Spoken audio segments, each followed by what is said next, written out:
Imagine spending 20 years in a maximum security prison, branded as a calculating monster who systematically suffocated her own 4 infants, only for a microscopic strand of DNA to prove that nature, not a mother's hand, was the killer all along. For 2 decades, the justice system viewed the deaths of the Folbigg children through a lens of absolute malice, converting private diaries of maternal despair into explicit confessions of murder. The core paradox of this case lies in how the law weaponized a grieving mother's self-blame to blind itself to a tragic genetic anomaly, creating one of the most devastating miscarriages of justice in modern history. Please support the channel by subscribing and liking this video. Thank you so much. To understand the legal and scientific tragedy that swallowed Kathleen Megan Folbigg's life, the narrative must pull back to long before her own children took their first shallow breaths. Long before she became a subject of national vitriol in Australia, her life was already fundamentally shaped by an act of unfathomable domestic violence. Born Kathleen Megan Donovan on June 14, 1967 in New South Wales, her entry into the world was almost immediately marked by instability, and then by blood. When Kathleen was just 18 months old, a foundational horror shattered her family structure. Her biological father, Thomas Donovan, in a fit of rage during a marital dispute, stabbed her mother, Kirsten Donovan, to death on a public street. The state machinery immediately ground into motion. Her father was arrested, convicted of murder, and sent to prison, leaving the infant Kathleen entirely untethered. For a child under the age of 2, such an entry into the child welfare system leaves an invisible yet indelible scar, a subconscious blueprint of abandonment and extreme violence. Kathleen was placed into the foster care system, moving through temporary institutional settings and foster homes, where she was exposed to the shifting, often cold realities of ward of the state life. Eventually, she found a semblance of permanence when she was placed with a foster family in Newcastle, an industrial port city north of Sydney. Those who grew up alongside her in the working-class suburbs of Newcastle described Kathleen as an outwardly ordinary, quiet girl who went to great lengths to blend into the background. She attended local schools, navigating the typical social hierarchies with a defensive emotional detachment. Her peers knew little to nothing about her biological origins. The story of the father who murdered her mother was a closely guarded secret, buried beneath a desperate desire to appear completely normal. Friends from her teenage years recalled a young woman who was fiercely protective of her domestic environment, clinging tightly to any relationship that promised stability. Psychologically, those who study the long-term impact of early childhood trauma note that children of violent offenders often carry an unvoiced toxic burden, a fear that the violence is hereditary, a genetic curse lurking within their own bloodline. Kathleen grew up under the heavy, silent weight of this legacy, attempting to construct an adult identity that was the exact opposite of her fractured childhood. By the time she reached her late teens, she left school and entered the workforce, taking on low-paying, transient, administrative, and retail jobs around the Hunter Valley region. She was searching for an anchor, an ordinary life consisting of a stable home, a reliable partner, and the nuclear family she had been violently denied as an infant. When she walked into a Newcastle hotel bar in the late 1980s, she met a man named Craig Folbigg. He was a classic product of the industrial region, grounded, practical, employed as a steelworks laborer, and possessing an assertive personality that instantly appealed to Kathleen's need for a protective figure. For Kathleen, Craig represented safety, a clean break from the foster care archives and the shadows of her father's crime. Their romance was intense, rapid, and driven by a shared vision of suburban domesticity. They married in 1987 when Kathleen was just 20 years old.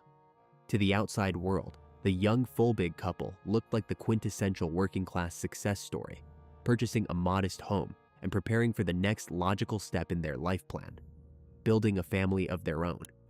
But neither of them could have predicted that the home they were building would soon transform into a site of recurring, inexplicable grief, and that Kathleen's desperate pursuit of normalcy would lead her directly into a decades-long living nightmare.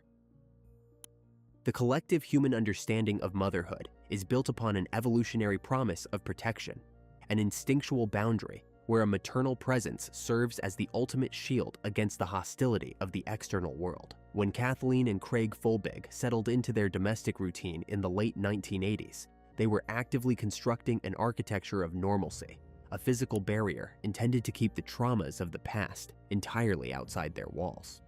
The purchase of their suburban home was meant to seal the narrative, providing a sterile, controlled environment for the realization of their shared domestic ambitions. Yet within this deliberate sanctuary, an invisible, algorithmic pattern of mortality began to unfold, a cyclical erosion of life that systematically dismantled the family structure from the inside out, defying the explanations of contemporary medicine. The expectation of life materialized in early 1989 with the arrival of their firstborn child, Caleb. For a brief window of 19 days, the residence operated exactly as the couple had envisioned, filled with the shifting rhythms of newborn care, the sterile scent of laundered blankets, and the soft, rhythmic sounds of infant respiration. But on the 20th night, the silence of the house transformed into an oppressive force.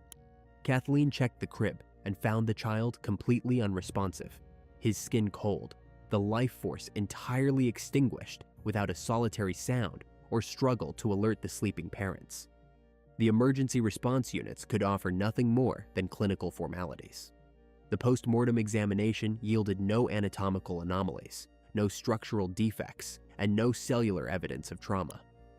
The pathology department resorted to the standard medical category of the era, attributing the sudden cessation of breathing to sudden infant death syndrome, a clinical label that essentially functions as an admission of ignorance, a term used when an infant simply stops living and science cannot explain why.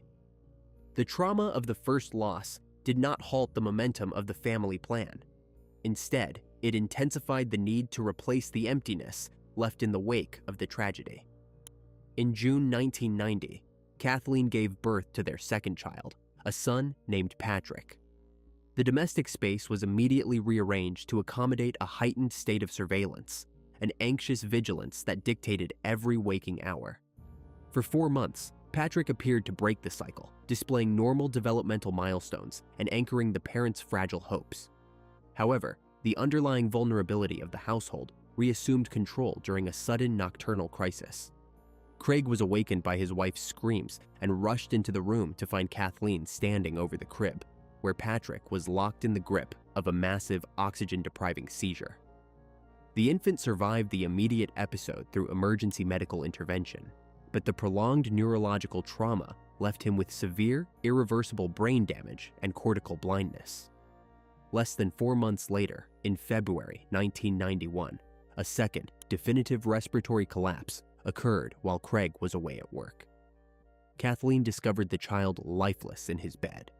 The resulting autopsy noted the previous neurological injury, but ultimately failed to establish a distinct physical mechanism for the fatal event, leaving the medical community to lean heavily on the assumption of an underlying, undetected genetic or respiratory frailty. The psychological landscape of the Folbigg home shifted dramatically after Patrick's death, transforming into a space defined by unvoiced suspicions, mounting emotional isolation, and an all-encompassing exhaustion.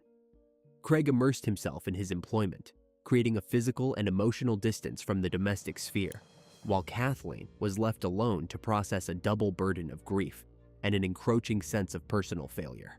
Despite the fracturing foundation of the marriage, a third pregnancy occurred, resulting in the birth of Sarah in October 1992.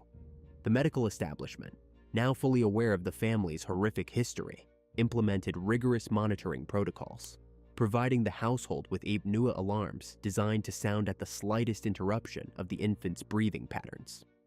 The piercing, mechanical alert of the monitor became the primary soundtrack of the residence, a constant reminder of the thin line separating life from sudden cessation. Sarah grew past the critical thresholds that had claimed her brothers, surviving for 10 months, demonstrating a vibrant, interactive presence that briefly convinced the couple the pattern had been broken. That illusion dissolved entirely in August 1993. Kathleen walked into the bedroom in the pre-dawn hours and found the apnea monitor silent, but the child within the crib was already cyanotic. Her breathing stopped completely. The subsequent forensic analysis revealed mild airway inflammation, but nothing sufficient to cause death, forcing authorities to issue yet another ambiguous diagnosis of ESIDS, though the statistical probability of 3 successive natural infant deaths within a single family was already beginning to trigger quiet, profound skepticism among the regional medical authorities. The psychological ceiling of the Folbigg home had lowered significantly by the late 1990s, transforming the physical residence into a structure defined by unvoiced anxieties and a hyper-vigilant routine. In 1997, the couple welcomed their 4th child, Laura. This time, the protective mechanisms implemented by the medical establishment reached their absolute peak. Laura was not merely monitored, she was structurally embedded in a network of clinical safety parameters. She was placed on a cutting-edge apnea monitor that tracked her respiratory intervals, while her physical growth was continuously scrutinized by regional pediatric specialists. For 19 months, this defensive wall held perfectly. Laura proved to be the most resilient of the children, moving past the developmental milestones that had historically signaled disaster in the family line. She was walking, navigating the suburban layout of the home, and exhibiting a robust vitality that gradually eroded the thick, defensive layer of dread that had dictated Kathleen and Craig's marriage for a decade. The mechanical hum of the monitoring equipment had slowly faded into the background of daily life, replaced by the vocalizations of a thriving toddler. The collapse of this final sanctuary occurred on March 1st, 1999, a date that would permanently sever the domestic history of the family and initiate a massive legal reckoning. The day had progressed through an entirely mundane industrial cadence. The family completed their standard evening routines, and Laura was secured in her bedroom, nestled in an environment that had been verified as safe by multiple layers of medical technology. The sensory transition from evening to the deep hours of the night was abrupt. At approximately 2 a.m., the temperature in the suburban neighborhood had dropped, leaving a heavy, silent chill against the window panes. Kathleen slipped out of the master bed to check on the child, a compulsive routine developed over 10 years of systemic loss. When she pushed open the bedroom door, the mechanical silence of the room was absolute. The apnea alarm had not sounded, but the visual confirmation overrode the machinery. Laura was completely motionless, her skin displaying the distinct pale blue hue of advanced oxygen deprivation. Kathleen's physical response was instantaneous and chaotic. Her screams pierced the structural quiet of the house, slicing through the heavy sleep of her husband. Craig threw back the blankets, his bare feet hitting the cold floorboards as he sprinted down the narrow hallway, guided entirely by the primal terror in his wife's voice. The scene inside the nursery was a frantic, uncoordinated struggle against time. Laura was pulled from the mattress, her small, limp frame lacking all muscular resistance. Craig dropped to his knees on the carpet, immediately initiating cardiopulmonary resuscitation, his fingers pressing into the child's chest cavity while attempting to force air into her unresponsive lungs. The tactile reality of the moment was horrific. The static friction of the carpet against his knees, the rhythmic, desperate count of compressions, and the taste of metallic, stagnant air. Kathleen was huddled against the adjacent wall, her fingers digging into her own arms, her voice a repetitive loop of panic as she dialed the emergency services. Within minutes, the suburban street was flooded with the rhythmic, flashing red and blue lights of ambulance units, casting long, frantic shadows across the ceiling of the nursery. The paramedics swarmed the small room, deploying manual resuscitators and cardiac monitoring leads, but the digital readouts remained flat. At the hospital, the formal declaration was made. Laura was dead at 19 months. The immediate medical assessment of the 4th fatality triggered a complete systemic shift within the New South Wales Forensic Department. The traditional diagnostic shield of sudden infant death syndrome had reached its logical limitation. The statistical probability of 4 separate, consecutive infant deaths within a single nuclear family due to natural, unexplained causes defied the fundamental principles of epidemiology. While Kathleen was paralyzed by a profound, numb grief, internalizing the loss as a final confirmation of an inherent maternal curse, the investigative gaze shifted directly toward her, The pathology report for Laura noted signs of recent respiratory infection, but explicitly refused to certify the death as natural, leaving the cause of death officially undetermined, a clinical red flag that immediately converted a domestic tragedy into an active criminal homicide inquiry. The structural breakdown of the Folbigg marriage accelerated exponentially over the subsequent weeks, driven by the weight of suspicion and emotional alienation. Craig found himself incapable of navigating the physical spaces of the home without calculating the exact locations where his entire bloodline had ceased to exist. The silence between the spouses became thick, hostile, and absolute. The definitive tipping point occurred during an afternoon when Kathleen temporarily left the residence to seek a brief respite from the suffocating environment.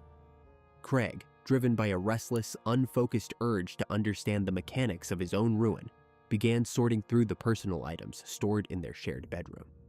His search was not driven by an explicit suspicion of homicide, but rather by a desperate need to find some artifact of explanation, a medical record, a forgotten piece of correspondence, anything to clarify the logistical nightmare of the past 10 years. His hands eventually reached into the dark, stagnant space beneath the master bed, pulling out a collection of private, spiral-bound notebooks. These were Kathleen's personal diaries, a comprehensive written record spanning years of maternal isolation, repetitive trauma, and profound psychological fragmentation. Craig sat on the edge of the mattress, turning the pages in the dim afternoon light, his eyes locking onto blocks of handwritten text that caused an immediate, visceral physical reaction. The text did not contain explicit technical descriptions of suffocation, but rather a deeply ambiguous, haunting narrative of guilt, anger, and absolute despair. Kathleen had written extensively about her struggles to cope with the relentless demands of motherhood, noting that a short temper had historical consequences in her life. In one passage, she mused that Laura had left her life with a bit of help, expressing a dark belief that the child was saved from the specific fates that had claimed her siblings. The sensory experience of reading those passages altered Craig's perception of his reality in a single heartbeat. The words on the paper seemed to recontextualize 10 years of unexplained mortality, transforming a series of tragic biological failures into a calculated domestic campaign of violence. He looked at the handwriting of the woman he had lived with for over a decade and saw the profile of a serial killer. Without waiting for Kathleen's return, without confronting her about the text, Craig packed the diaries into a plastic container, walked out of the house, and drove directly to the local police command, handing the private documents over to the detectives who had been quietly compiling a case against his wife. The domestic sanctuary was completely dissolved. The diaries were now state evidence.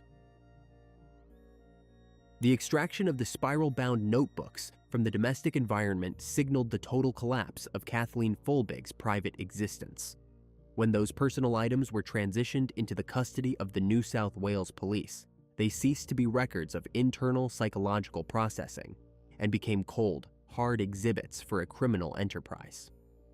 The sensory transition for Kathleen was brutal, moving from the heavy, suffocating silence of a mourning household directly into the sterile, high-voltage glare of an institutional interrogation room. The social echo across the Hunter Valley region was instantaneous and deeply hostile. In working-class communities where child mortality was traditionally viewed as an act of God or a devastating biological failure, the revelation that a single mother had lost 4 infants under identical, sudden circumstances ignited an uncontrollable wave of communal fury. The local atmosphere in Newcastle transformed from neighborly sympathy to aggressive, defensive suspicion. Rumors contaminated every public space, from the local steelworks where Craig had spent his shifts to the grocery stores where Kathleen had pushed her strollers.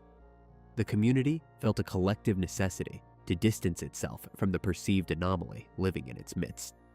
The shared grief that had previously united the neighborhood dissolved into a collective demand for retributive justice.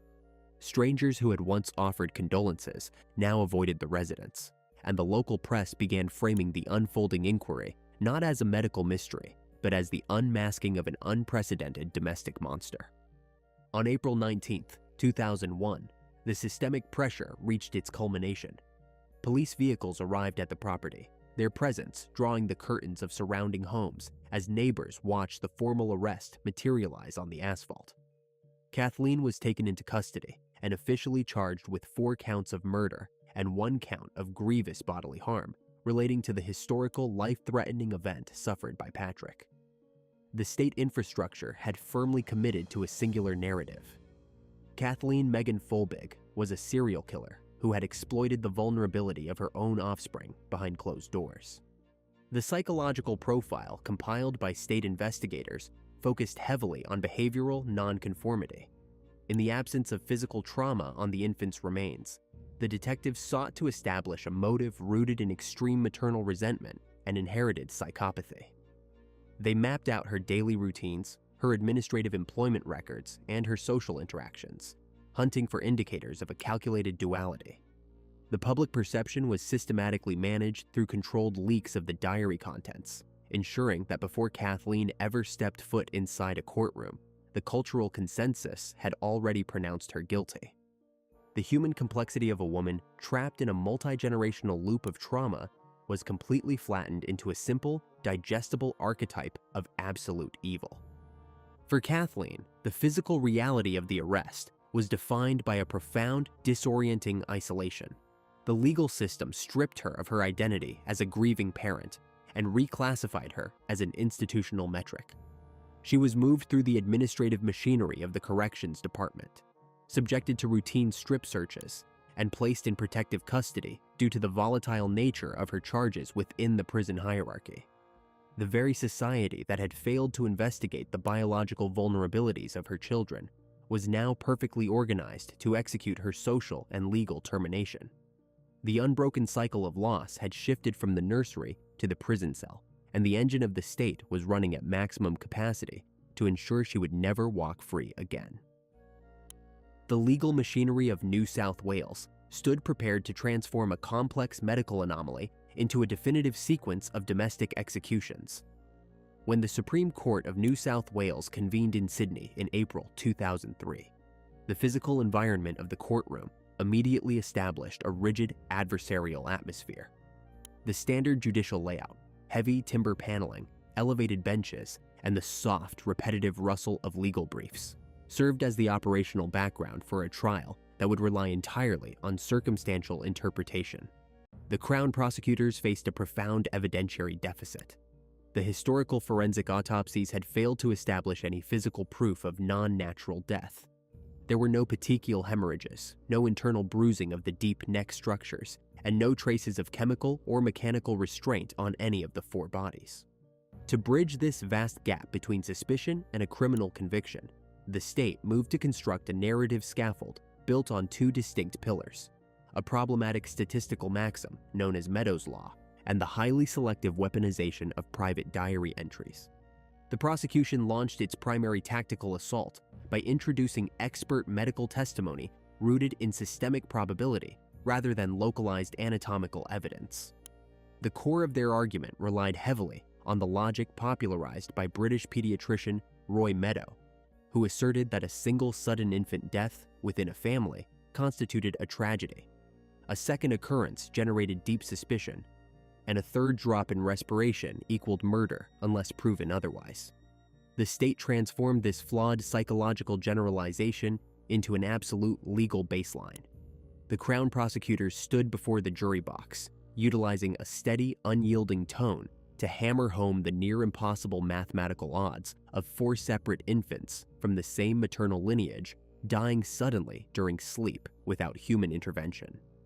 The medical experts called by the state systematically discounted the historical diagnostic labels of SIDS that had been officially certified by previous pathologists. They argued that the recurring pattern itself was the crime scene. The jury was instructed to view the clinical absence of suffocation marks not as a lack of evidence, but as proof of a highly professional, clinical method of smothering that left the microscopic structures of the infant airways completely intact.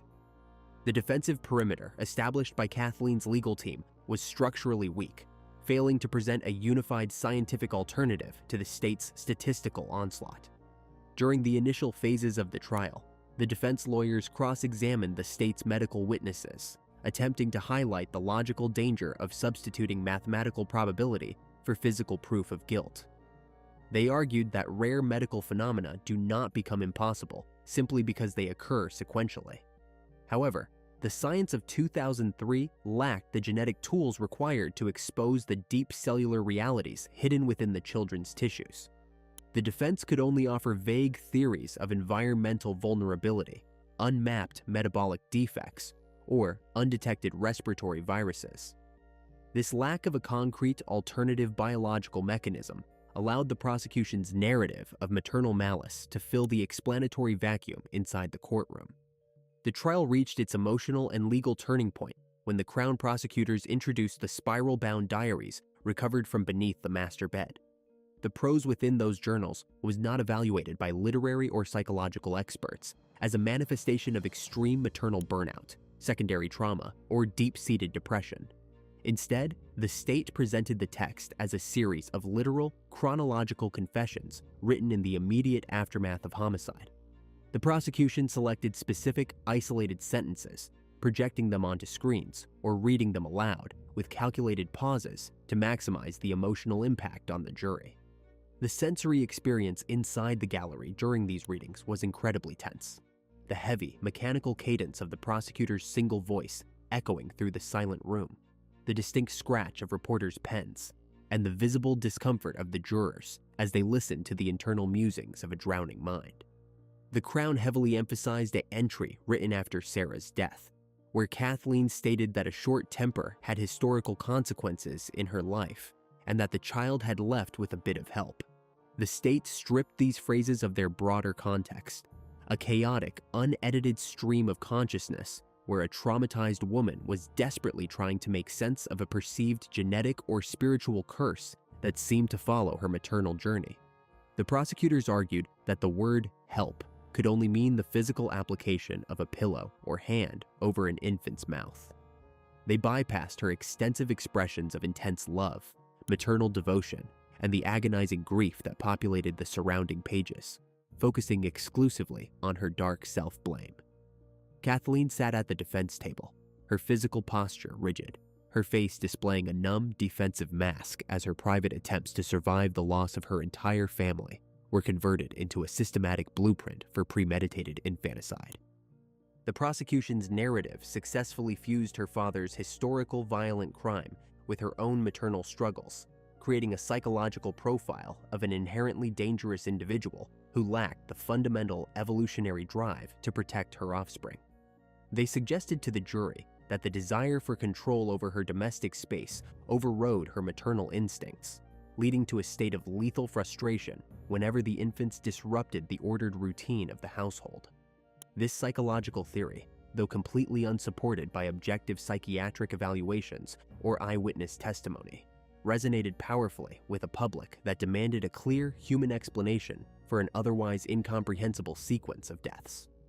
Following a grueling 7-week trial dominated by emotional rhetoric and statistical assumptions, the jury retired to deliberate.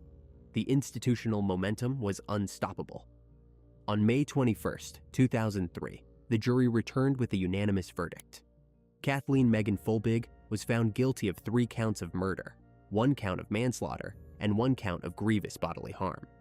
The courtroom atmosphere during the reading of the verdict was characterized by a sharp collective intake of breath from the public gallery, contrasted against the complete, frozen silence of the defendant. The judge showed no leniency, sentencing her to a non-parole period of 30 years in prison, ensuring that she would be completely removed from society under the designation of Australia's most horrific female serial killer. The legal system had locked the door, confident that its circumstantial calculations were infallible, entirely unaware that the biological truth was quietly waiting for the technology of the future to catch up. The corrections infrastructure of New South Wales kept Kathleen Folbigg hidden from public view for more than 15 years, assuming the definitive legal boundaries established in 2003 would remain undisturbed forever. But inside sterile laboratories halfway across the world, a microscopic revolution was quietly gathering momentum, completely independent of the shifting legal parameters in Sydney. The traditional understanding of sudden infant death syndrome had begun to split open under the unyielding pressure of advanced genomic sequencing. By 2018, a dedicated group of international geneticists and cardiologists looked into the historical biological materials preserved from the deceased infants, hunting for a cellular explanation that the judicial architecture had completely ignored. The structural turning point materialized when Professor Carola Vinuesa and an international team of human genome specialists extracted DNA samples from Kathleen and her deceased daughters, Sarah and Laura. The digital sequencing outputs revealed a rare inherited mutation in the CALM2 gene, an acronym representing the vital protein calmodulin, which regulates the critical calcium channels responsible for maintaining a stable, rhythmic heartbeat. This specific variant, designated as the calmodulin G114R mutation, is a known cause of sudden cardiac arrest and fatal arrhythmias in infants. The geneticists established that Sarah and Laura had not been suffocated by a malicious maternal presence. Instead, their internal cardiac rhythms had simply short-circuited due to a lethal genetic defect inherited directly from their mother. A parallel analysis of the boys, Caleb and Patrick, uncovered a distinct, separate genetic anomaly, a rare mutation in the BRPF1 gene linked to severe, life-threatening epilepsy and respiratory failure in mice, providing a clinical explanation for the massive nocturnal seizure Craig had witnessed years prior. The institutional mechanics of the state ground slowly, resisting the influx of peer-reviewed science that directly contradicted 20 years of prosecutorial assertions. A formal judicial inquiry launched in 2019 under former District Court Chief Judge Reginald Blanche initially upheld the original convictions, dismissing the emerging genomic data as insufficient to override the psychological weight of the diaries. However, the international scientific community refused to retreat. In March 2021, 90 eminent scientists, including Nobel laureates and the president of the Australian Academy of Science, signed an unprecedented petition demanding an immediate gubernatorial pardon for Kathleen, declaring that the medical evidence of natural death was now absolute. A second, exhaustive inquiry initiated in 2022 systematically dismantled the state's historical circumstantial framework. The new judicial team reviewed the diaries alongside the genetic data, concluding that the written expressions of guilt were entirely consistent with the severe self-blame experienced by mothers suffering from repetitive trauma and unvoiced postpartum depression. The scientific proof had successfully overwritten the legal fiction. On June 5, 2023, New South Wales Attorney General Michael Daly announced an unconditional pardon. After spending 7,313 consecutive days behind the wire of a maximum security enclosure, the gates of the prison swung outward, and Kathleen walked into the morning air as a legally exonerated woman. The systematic vindication of Kathleen Folbigg provides no modern mechanism to restore 20 missing years of maternal mourning spent behind maximum security concrete. The final administrative actions of the New South Wales Court of Criminal Appeal in late 2023 formally erased the convictions. Yet the architectural layout of her reality remains permanently altered by institutional failure. Kathleen exists now within a quiet, isolating freedom, processing an agonizing paradox. She was forced to survive a hostile world that demanded her execution for a biological curse she unknowingly passed to her own offspring.